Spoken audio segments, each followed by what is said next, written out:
Hello everybody, we're here with Bianca, and the lovely Bianca, and the amazing Bianca. And where are we right now, Bianca? We are at the Phoenix Salon Suites in West Hollywood, and we're in my own studio. I love it. Nice place. Yeah, Yeah, so thank just you. you working here, right? Just me, only That me. is the way to go, huh? Yeah, no You loving that or assistant, what? yeah. So Yeah. what's your history? Did you used to work at a salon? When did you start? When did you know Yeah. it was your calling, or do you know that yet? Yeah, better. hopefully, right. Yeah. In it for a while. No, I worked in different salons for about 8 years or so. I've been in LA for about 4 or 5 years now. Okay, where are you from And, originally? I'm from Maine. Oh, Maine. Oh, Yeah, wow, yeah. awesome. Uh-huh. Yeah, I had relatives up in that area. Oh, We really? get to go up there. It's beautiful up there. In the summertime. Yeah, I love the blueberries. Yeah.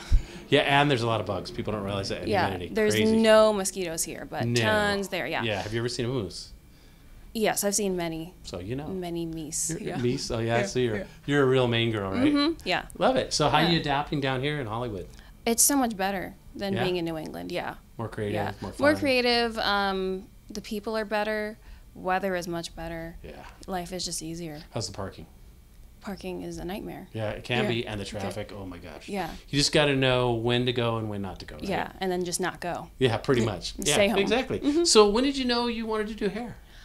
I always was interested in it, but I didn't feel that it was like a real career, which I feel a lot of people kind of start out They that don't really way. realize how awesome it No, is. right. You think that Yeah. it's just going to be sort of disappointing. But I did one semester of college and it was just not for me. Yeah. So I decided might as well try it. And hair school ended up working out and I liked it a lot. Well, so did you go to school in Maine for hair? Is that where you No. went, or- So after I finished high school in Maine, I moved to Boston and I went to hair Okay. school in Boston because there wasn't really any good hair schools in Maine, I Yeah. thought anyways. Yeah, it's and I think probably there tougher. is now, but that was 9 years ago. So Oh, okay. yeah. And so how'd that go for you? Were you a good student? Did you like it? Did you take right to it? Did you have experience beforehand? What's up? I don't super love school, but I really did like being in hair school. I liked it a lot. And experience beforehand, I mean, I always did my own hair color and cut. So I definitely had a lot of experience of messing up on myself. Okay. So that made it kind of easy to not mess up other people's hair. I love it. Yeah. So what's your specialty? Color, cuts? What do you like the best? I like doing everything. I like Okay. having a variety. I think it's important to be able to do a lot of different things. I do a lot of men's cuts and I do a lot of color for women too. That's awesome. Yeah. What's your bread and butter though? What do you think? I mean, I think bread and Service-wise. butter is always just going to be gray coverage. I- Those are the people right? every 4 to 6 weeks. Yep. I mean, Beautiful clients. We yeah. love them. I do. Yeah. Yeah. So that's definitely bread and butter. And I wouldn't say that it's like, oh, it's the boring one. I like doing everything, you know? No, well, you know what? Yeah. Think about it. Covering gray is probably the fastest and best way that you can look 20 years younger. This is true. There's a lot Yeah. of value in that. Yeah, absolutely. Yeah, so that's wonderful. Okay, Yeah. so then basically you got into beauty school, you went there. Now, where did you start working? Were you back east when you started? Yeah, I worked at a salon in Boston called Station 8 for the whole time. I mean, I started assisting there. Right. And then I went on the floor there. And I really, I mean, that was a really nice salon, but I didn't want to stay in Right. a cold place. Yeah, I gotcha. Yeah. So it brought you to California. Now, did you move directly to this area at first, or how did it work out? I was actually down near La Brea and 3rd at a Okay. salon called The Fig, which is still there. They just moved to a different location. Okay. And I worked there for the majority of the time that I was Oh, here, great. and then went on my own. So when did you feel you were ready to make that move? At a certain point, it was just, I was pretty much busy on my own. You know Right. what I mean? And they helped me out a lot, and I appreciate everything they did for me. But at a certain point, it was like, why would I work for someone else if I Gotcha. could just do my own thing? And they were really cool with it. That's 'cause cool. I was cool I know, with just them. time to Yeah. move, right? Yeah. And then you built your clientele there, or did you build your clientele more when you got on your own? I definitely built it there. Okay, Definitely great. built it there using social media a lot. Okay, That let's- was kind let's- of yeah, like let's the talk big about that. thing. Yeah. Yeah. So how do you use social? What's your trick? What's your advice? My advice is to stay consistent. You know, at least try to do 4 to 5 posts a week, Okay. which sometimes can be a lot. Yeah. But I think that keeping up with it is good, and just doing it the way that you want to. Trying to look like someone else is just not going to work out. Yeah. So now, do you have a specific way you like to take your photos, like white background, open background, ring light? What's your technique? I definitely like a clean background. I usually use the walls here, which are not technically They're white, sort but of gray, they're which close is enough. Nice, yeah. Close enough. I do like a ring light. I have used natural light. Kind of depends on the situation, you know, because sometimes ring light can be too harsh. Sometimes natural light can be too warm, but usually ring light. Okay. I prefer that, yeah. And then as far as your posting go, do you post only, like, for example, hair, or do you get into your personal a little bit? Oh, I definitely do personal, too. Yeah. I keep it probably, like, 70-30. Like, mostly hair and a little bit of personal stuff. I think that people do like to see you. As lame as that can kind of sound, it's true. It doesn't sound lame at all. It's true, yeah. Yeah, I think it's giving a little personal touch, because Yeah. a lot of the people that are going to enjoy your posts are going to be potential clients, correct? Exactly. And then you told me, we talked a little earlier, that you had a way that you approach those clients online, because you don't know them personally. Nope. So you have a really extensive interview process, correct? Yeah, so I definitely do. I only do consultations via text. I feel like on the phone, things can get lost in translation, or they kind of hear what they want to hear and don't hear other stuff. So I always do consultations via text or email, DM, and I definitely go very in depth. I don't just be like, okay, yeah, I'll show up and we'll talk. Sure. Because I think it's nice to get like the reality before you come in. Yeah, and a lot of times you'll tell them things with their hair goals, because they'll send you looks that potentially they might like. Yeah. And then how does that go?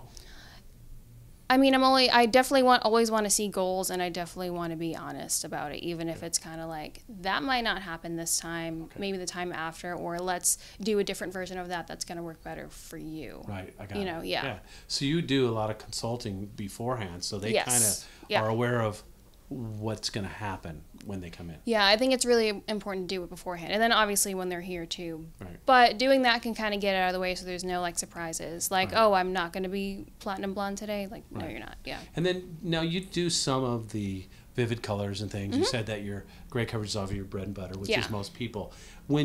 How do you charge for example, platinum blondes? I don't mean the exact price, but how do you charge? Do you charge by the actual process, or do you charge by the time? Both. So process and time. So every like service that I offer has a starting price. Oh, like and a baseline. Then a baseline, yeah. And then depending on how much hair you have, length and density, it can go up from there. Okay. Yeah. That makes a lot of sense. Yeah. And how do you approach people with that? I mean, people like to know. That's one thing I get a lot of questions is, hey, I want to do something like that, but I don't feel comfortable. Yeah. So what's your technique? How do you approach that? You kind of just have to stick to your guns, and it can be uncomfortable, especially when you know that it's going to be a really big process and you know it's going to get up there, but you kind of describe to them, you know, this might be, it sounds like a lot, but you're also going to be sitting down for 4 to 6 hours. True. And it's a lot of product. Yeah. And it's very expensive. It's a lot of your time and expertise. Totally, yeah. So it's not like, oh, you're getting an hour-long service and you're spending so much. It's like a whole day. Pretty much. So, yeah. For some of the things you do. Yeah. Well, let's check out some of the work you've done, because you have a lot of beautiful work. Oh, thank you. Okay. Want to try that one first? Okay, everybody, this is her first one, and we'll go ahead and talk about that. Go ahead. Okay, so that is a girl who I've been doing like a full bleach and tone on for a while, and we'll do different colors. Sometimes like a soft pink or a soft blue, sometimes just platinum. But she wanted to start growing her root out so that it didn't look as harsh, which is happening a lot lately. It makes sense on the grow out because the transition is much prettier. Oh, totally. In my opinion, yes. Totally, yeah. It's a much longer process than doing it all over. But that's cool. She knows the drill. She's been doing her hair forever. So this time she wanted to do like a very like silvery sort of lavender mauve sort of thing that would eventually fade back to the white blonde that she likes. So we used, I did like a full highlight and balayage on her root with F18 and in foils. Okay, just to make sure the hair had the integrity. Yeah, definitely. And then toned it all out with a Guy Tang toners. He makes really good like metallic colors, so you don't have to, do a toner and then a direct dye, because that was happening for a long time, and it makes it way more expensive. It does. And it just takes more time. And so there's variables there that can go wrong. Yeah. Oh, there's a lot, yeah. So how do you feel about metallics? I've had a lot of people come in and say they just completely stay away from them because they don't feel like they last as long and the tones don't hold. How do you feel right now? Both of those things are true. You have to have someone who's going to be okay with that. You have to have someone who is kind of very experienced in getting their hair colored. Right. It's not for someone who, you know, only wants to get their hair done once a year or has never really done anything, because yes, it is going to fade out faster and it's not for everyone. You have to get your hair super light. So we need to talk real expectations and goals. Yeah. Bottom line. That's your kind of your thing. Yeah. You're willing to have that conversation. Oh yeah, totally. Yeah, and if you don't, it can be trouble, right? Oh, they're absolutely going to call. So you hear that? When you're doing these kind of things, make sure you have realistic expectations and conversations with your clients. Yes. Yeah. Yeah. I agree. Yeah. Okay, what do we have next? Okay, let's see. That's beautiful, by the way. Oh, thank you. So Here you go. This is money. one. I said, remember I saw it, Moneymaker, right? This one's really great. This is something one of the you money do. makers, yeah. Moneymaker, never can go wrong with it. Yeah. Always popular. Yes. Right? Yeah. Okay. So this is actually a balayage that I've been doing in foils. So Okay. it does get a little bit brighter, Sure. but it's great for someone who wants to get their hair done maybe 3 times a year or less, Okay. because it works with your natural. She has a lot of her natural color in there. Absolutely. She still gets to be really bright and dimensional and kind of have something different, especially with summer coming up. But it's not a lot of maintenance. Now, on that, how many general foils are you throwing in? Because I know they're large sections. Yeah. And I like the look if you Yeah. can control it and you have a, if you know how to do that. Because Yeah. sometimes you can get really bad lines of demarcation or it can Yes, look very blotchy. bad. Yeah. So something like that, how many foils would you do on a head? Ooh, how many foils? average. It would probably be anywhere between like 20 and 30. So not that many. Not that many, no. Okay. But I use the chip paint brushes. Right. You get a very, very soft. Okay. I never get any splotches with that or any lines. Yeah. Now, Yeah. do you really go with a dry brush at the end? Do you do any backcombing? What's your technique? I haven't done backcombing in a very long time. Same here. I guess if someone had really, really, really fine hair, I would, if it was more towards the ends. But I feel like using the bigger brushes with the natural bristles, you don't really have to worry about like, ooh, it's like there's a line right there, or like there's a weird spot. Like it's very, very soft. So Yeah. you've had really good luck changing over to doing, obviously hand painting, but doing a less foil count with Yeah. maybe more actual section, a larger section. Yeah, a larger section So you helps think a that's lot. a trend Yeah. coming up right now? I think absolutely. Yeah, I think I've heard that. Yeah. Several people have told me that recently. Yeah. And they really like it. I mean, it's something you have to get used to.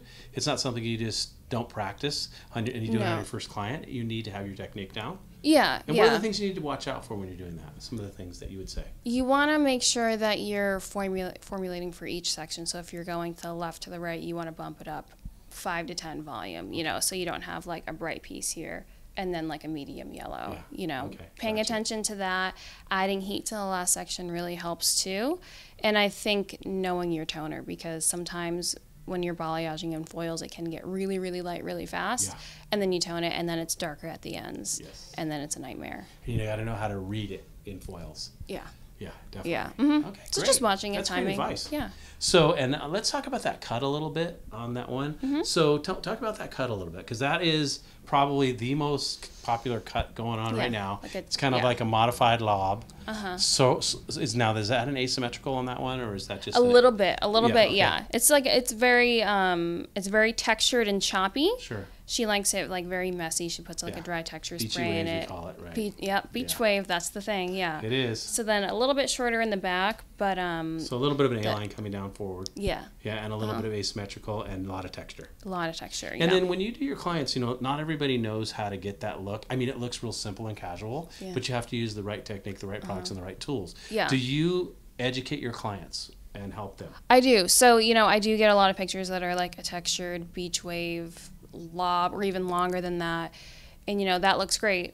But you have to know that you're going to have to, if you want it to look that way, you're going to have to style it. Absolutely. You have to heat style it. And you don't necessarily have to on a day-to-day basis, but if you want that look, you're going to have to. So, And it's pretty quick once you get it down. yeah, it's not like you're going to be sitting down for an hour and a half. Yeah. It's like less than 10 minutes. Well, I want something I can get out of bed that looks like this. Well, I don't know what that would be. Yeah, no one Yeah, has that. Thank you. I mean, unless you just are okay with having like your... Yeah, some frizz and fuzz. And, Yeah, totally. Yeah, Yeah. that sounds great. Yeah. Right? Okay.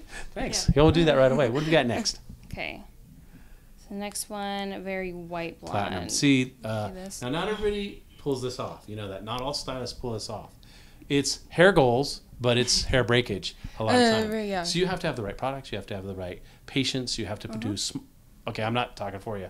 So are we talking small sections, slow and low? What are you talking? Small sections. I mean, this particular client, she did not get that white the first time. Okay. She did not get that white the second time. So it was a very slow process, and you can notice that her hair is long and is not broken. There's no weird layers in there. No. So definitely taking it slow. I'd rather you leave like a little hint of yellow than have a bunch of just send him chemical home with some toning haircuts. shampoo. You know? Yeah, exactly. You know, something that won't dry your hair out. Maybe like Formula 18. Just saying. But yeah, it does help. I mean, that's something that really, because when they walk out and they can maintain a look that keeps them happy at home till the next time, that's a referral waiting to happen, right? Yeah, exactly. Yeah. Totally. It's definitely a lot of education of what you're going to be doing at home. Absolutely. You can't go and use grocery store shampoo. Unfortunately, that would be really cool. It'd be nice but if you could use a $5 shampoo. But yeah, I would love that. What's but the no. pH on it? What's in it? I mean, it's probably going to damage your hair. Yeah. And if there's a toner, it's going to pull it right out. Yeah. And you're looking bad. Because you know what Fidel Sassoon said? I always say this. I used to eat breakfast right over there at Pink's. I don't know if is Pink's still there. Yeah. Oh, yeah. I used to eat there with him. Oh, cool. And he always tell me, you know, if you don't look good, we don't look good. I go, I know, I heard your commercial. Yeah. And what it means is, no, but that is actually true. If your client doesn't look good at the grocery store, then it's not the billboard you want walking around, which is your number one form of getting referrals is through the clients looking good. Exactly. So, right? Mm-hmm. Makes that's totally sense. true. Yeah. If it looks like crap later, then you look like crap. I think that's part of your success. I've just met you, but hearing you say that you take the time to educate your clients and make sure that they're doing the right things at home, that's the key to success. You could be a great artist. You could be a great stylist and cutter. Totally. But if they don't know how to maintain it at home, advantage to the person that does teach them that. Oh, totally. I mean, you need to do deep conditioning masks. You need to get a frequent haircut, or it's just going to be fried and ruined. Absolutely. Yeah. And they're here for you to take control of their hair and make them look good and keep them looking good. So I'm glad you're doing that. Yeah. That's great. Fantastic. Thanks. What do we have next? Let's see. We have. You got your you got a little bit of red. Now, how did you tell us about that? I love the cut once again.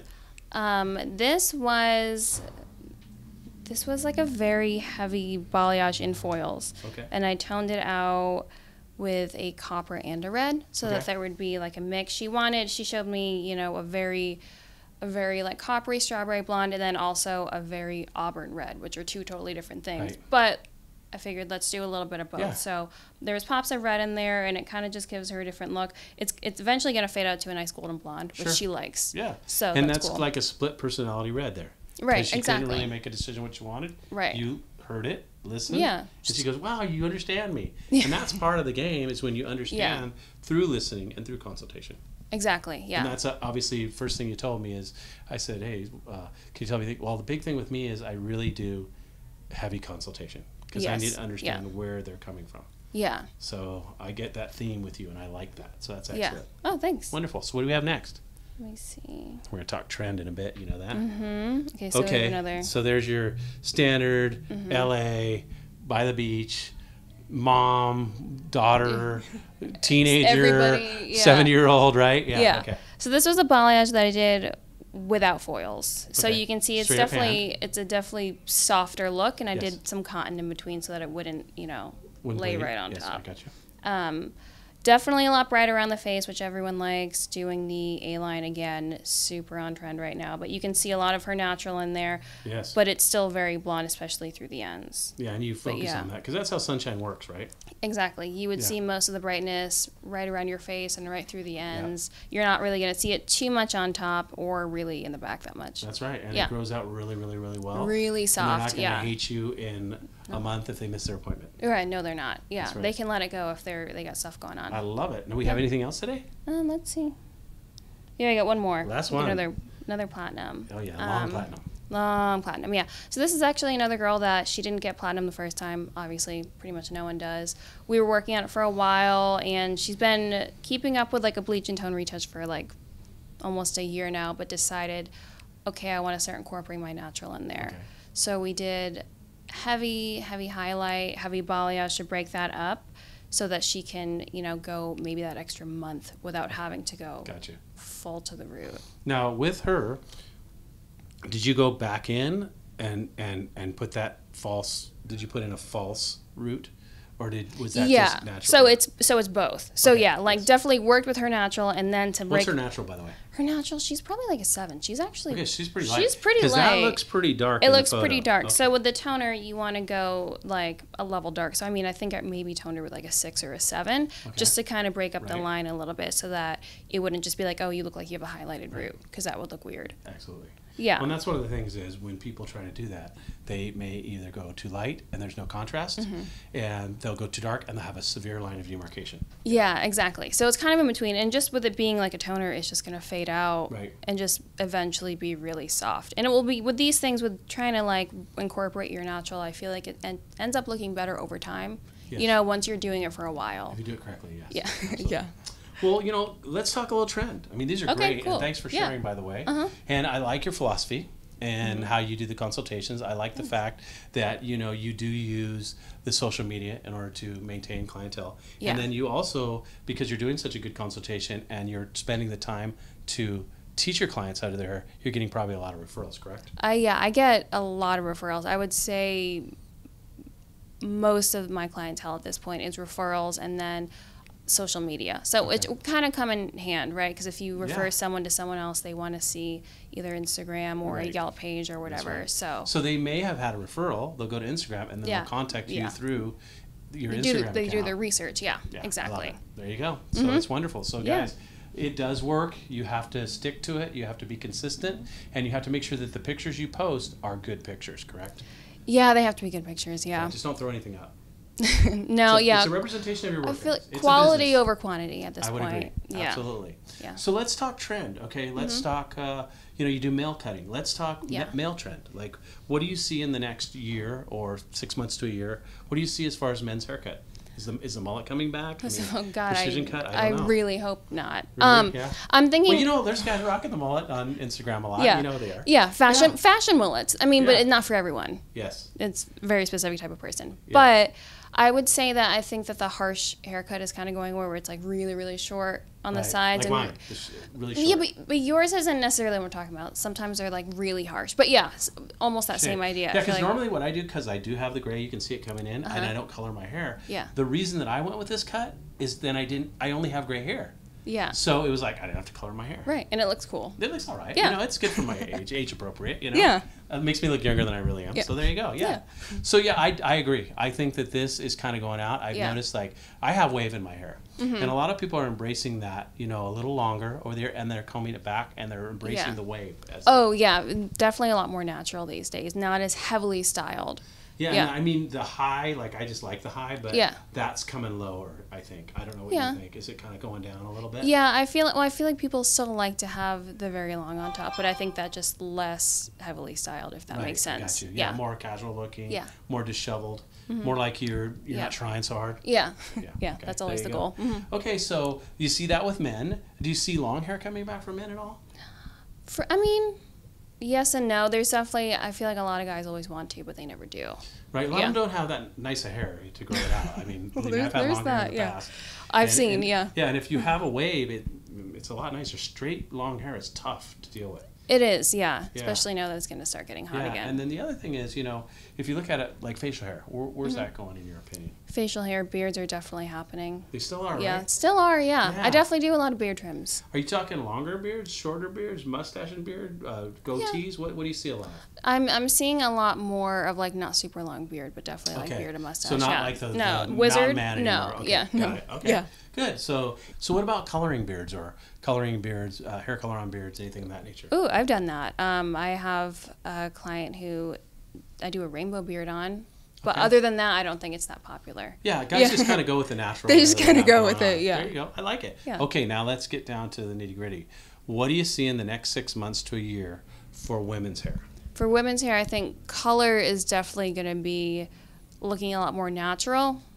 Natural, not like actually natural, but I think people are liking a lot of a softer look, and that's more doing balayage without foils, and that's more of like working with what you have and just kind of enhancing it. You know, I've noticed, because I've been doing hair for over 40 years now, is that always the highlights, and we used to just do full, we did a little hand painting, Yeah. It's always in. It's never gone out. Oh, yeah. No, absolutely not. Platinum has gone out for a while because of the maintenance and everything else. Yeah, and it's the rainbow colors were, you know, the unicorn and rainbow colors. God, those calmed down. They were really popular. Yeah. Like in the 80s, then they hit it in the 90s again, and then they had a really resurgence now. Huge resurgence, and I think that everybody just blasted it so much on Instagram that people are starting to slow down on it, I noticed. Oh, yeah. I don't do nearly as many rainbow colors as I used to. Obviously, I still do some. But it would, I mean, there used to be a time, like probably 2 years ago, and it'd just be like every Saturday would just be like rainbow color. Oh, all the time. And I think that it's definitely slowed down, which I'm okay with. Yeah, it's fine. Yeah. Like I say, it's trended. And now we have new technology with better colors. That's why it's lasted so long this time. Right. But like I say, you know, trends always come back. The blondes, the highlights, the redheads have their moments as well. And I've seen a little bit of red starting to happen again. How's it going with you? I mean, like the red that I just showed is probably the first one I've done in like a really long time, like at least 6 months. It's very long time. So that kind of threw me off, but I'm happy to do it. Yeah. Yeah. So you're talking natural looking blondes, a lot of hand painting. Yes. Healthy hair is always in, right? Yeah. Mm-hmm. What kind of cuts are you looking for the women? I think that people are going a little bit past the lob at this point, and they're wanting to go a little bit longer. Not necessarily the mermaid hair, but more of like the mid-length. Are we throwing in a lot of extensions now? What's happening? That might start to happen again because people are trying to grow out all their lobs. Getting the lobs out, and they don't have the patience. Yeah, totally. Yeah. Okay, so I like that. Mm-hmm. And what about for your ladies? You know, generally the older ladies get the more pixies and the more defined cuts. Mm-hmm. What do you see for the older ladies over 40? The older ladies over 40. Not that that's old, by the way. No. Just they're a little, they're older than 18. Okay. Yeah. So that's what I mean. I don't mean you're old. I mean you're older than 18. Yeah. What do you see for them? I think that that's probably still going to be happening. I think that they're playing with color a little bit more. I definitely have some older women who do like pixies and like platinums and silvers and stuff, and they're kind of realizing like, oh, I can do other stuff too. I'm not like too old for something. You know what's funny? I've noticed that people over 40 or 50 now, they don't look like they used to when they were over 40 or 50. They look like young, hot 20-year-olds. Yeah. But with more style.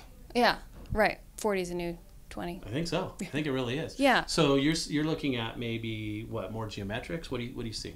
Geometrics? I mean, yeah, sure. I think that people are you have a harsh bang, which I love. Do. Yeah. And that was big in the 80s, and it's back and it's great. Yeah, I've definitely been doing a lot of bangs too. I think that people are just feeling a lot more comfortable venturing out of their normal comfort zone, if that makes any sense. Yeah, absolutely. Yeah, just because, I mean, probably because of social media and other people doing crazy things like, oh, well, if they can do it, so can I. Yeah, because who cares? Yeah. And then we don't usually talk about it, but, you know, since you're a good example of it, what about, you know, like, for example, eyelash extensions and makeup to go with the hair? Because you did a great job. I love what you've done. Oh, thank you. You're yeah. welcome. I think that's definitely really common now. People who would have never done that before get their eyelash extensions filled in every 3 weeks, eyebrows microbladed, all that stuff. Yeah. So you've experienced microblading, obviously. Mm-hmm. And how do you like it? What do you think? I like it. I think it's great. It looks great. Yeah. Oh, thanks. It's fantastic. Yeah. I've always liked that, but, you know, sometimes those trends go where they had the bushy eyebrows. I mean, you know, obviously, you know, and now they go with the real refined eyebrows with the microblading. And I think it's wonderful for any age. Oh, honestly. Yeah, totally. And I think that eyebrows are getting a little bit less fuller these days. A little bit less, yeah. They're still not to the pencil, and God, fact, and I don't think that's coming back. No, hopefully. But I think that people are really going for a cleaner look now. And because they're focusing more on the eyelash than the eyebrow, which I think you don't have to have a perfectly carved out eyebrow. Yes, you're with me. Slightly more natural. And you know, like I say, you know, when you're framing the face, how do you feel about makeup application and stuff like that? Because obviously with these bangs and stuff, there's a different focus here. You know, you've eliminated this whole 1/3 of your head, basically. Yeah. So you're going to put more emphasis on the eyes and the lips. Right. So wherever the line is going to fall to, that's where the eye is going to fall to. So if you're, you know, you feel like you have a fat face, you shouldn't be bringing your like face framing layers around your jaw, because that's just going to make it more harsh. Yeah. It's going to widen. If you feel like you have really bad eyebrows, you shouldn't really be doing any bangs near your eyebrows, because everyone's going to be looking at them. Yeah. No. Really? Okay. So yeah, I agree. Yeah. So any other words of advice, just beauty tips in general that you'd like to share while we're here? Beauty tips? Do whatever you want. Yeah, really? Yeah. Chainsaws are okay? Yeah. Mm-hmm. Yeah. So you guys heard it. You can actually cut your toenails with a chainsaw.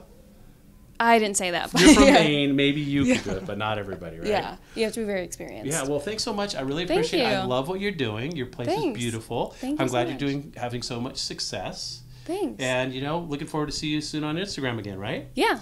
And everybody, thank you so much. This is Hairdresser Power on the road. We call it on the road. We used to do it in the studio, so we came up. We're going on location now to actually see where people live, work, and you know what they're up to, sharing with you. And if you want to watch this, all of our archive shows are on YouTube. So make sure we see you there. Hairdresser Power on YouTube. Thanks so much. Thank you. Thank you. See you next time.